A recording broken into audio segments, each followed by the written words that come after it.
This is a reading from Modern Saints by Anbal. 15. Saint Soledad. Saint Maria Soledad Torres Acosta, S.M. Vibiana Antonia Torres y Acosta, born 1826, died 1887, both in Spain, died age 60. Father Michael Martinez and some friends were taking a walk one fine spring day in 1851. During the course of their conversation, one of the friends commented that he felt it strange that the daughters of St. Vincent de Paul, who were in charge of the city's hospital, could not make an exception to their rule and send a nursing sister to the governor's home to nurse his daughter. This chance remark was to be the seed from which a new and different congregation of religious women was to grow, the Congregation of the Sisters, Servants of Mary. Father Michael, pastor of one of the poorer suburbs of Madrid, was aware of the problem of the poor and abandoned sick who often could not afford hospitalization. Suddenly he had an idea. He would begin an order which would exist to provide nurses to go to the homes of the sick. If the patients could not pay, God would provide. Immediately, Father Michael set about getting the necessary permission and recruiting the young women he felt would be good candidates for his new foundation.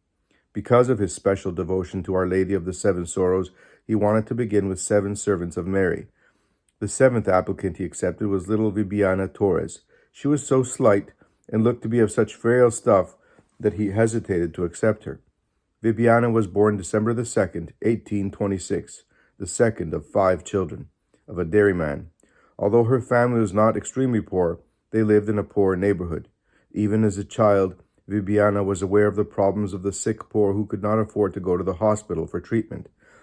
Although she was a rather mischievous child, Vibiana's mother taught her a great love of God and of Our Lady.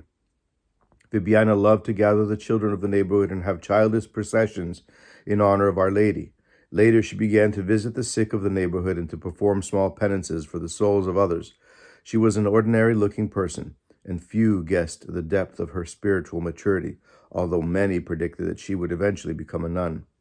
In spite of her kindness and outgoing nature, Vibiana secretly longed for the contemplative life.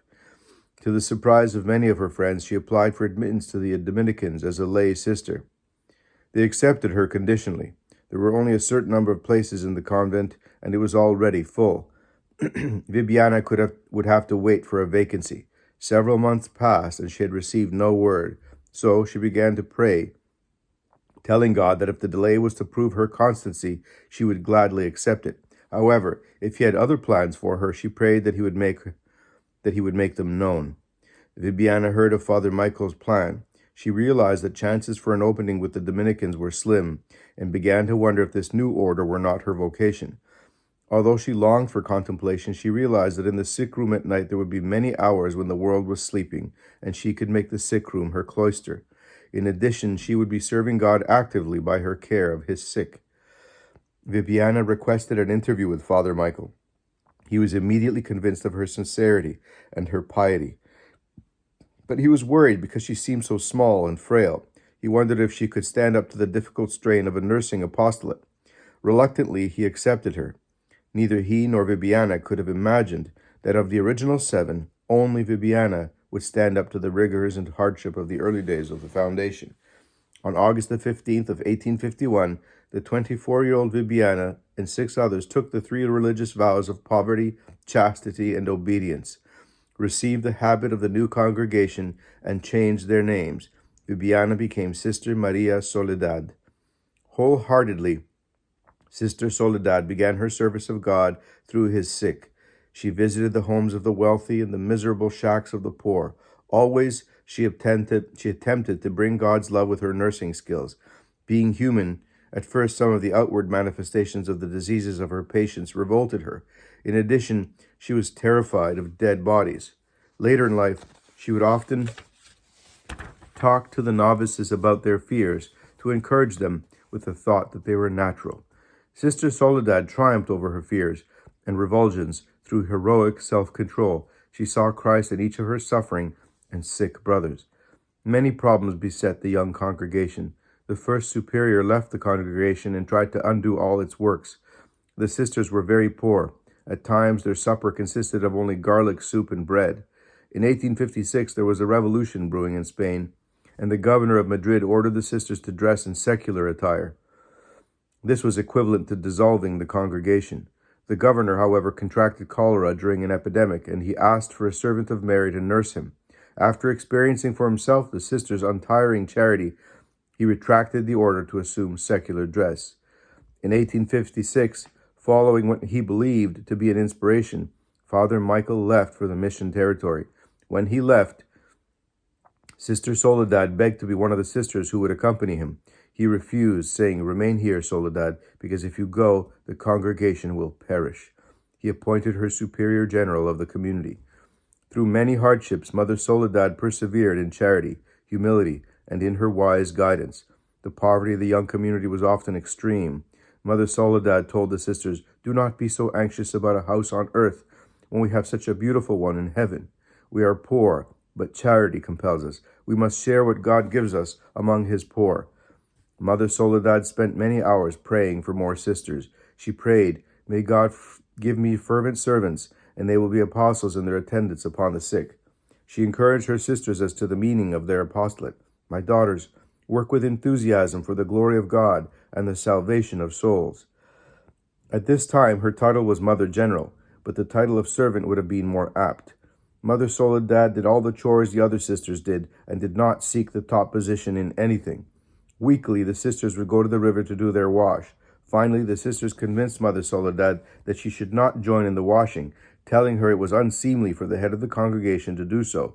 Instead, Mother Soledad quietly stayed behind, gathered firewood, and cooked dinner for the sisters. The young community faced so many problems that the young spiritual director hesitated to help them write a rule, fearing they would eventually die out. After praying to know God's will, he had a vision in which he was rebuked for his hesitation. Mother Soledad had the joy of living to see her congregation given full papal approval in 1876.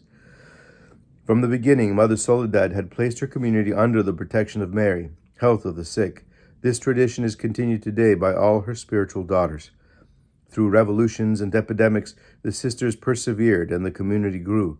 First establishments were made in other cities in Spain. In 1875, a first group of sisters left for overseas missions in Cuba. Today, the servants of Mary serve the sick in 21 countries around the world. Mother Soledad contracted pneumonia in 1887. She died quietly at the Mother House after receiving the last sacraments. She was originally buried in the sisters' plot at the cemetery, but on January 18th of 1893, her remains were exhumed and transferred to the Mother House. The sisters were overjoyed to discover that her body was intact. It exuded a bloody liquid, and a sweet odor was noticed by all present. A few years later, only the bones remained. Mother Soledad was beatified in 1950 by Pope Pius XII and canonized by Pope Paul VI in 1970.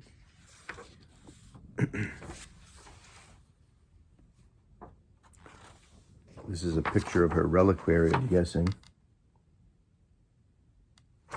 And then on the next page, you see a picture of her face.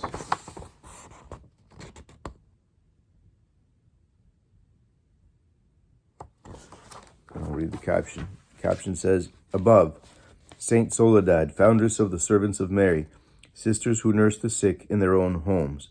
Saint Soledad realized there would often be hours available for prayers during the night when the sick were asleep. She made the sick room her cloister."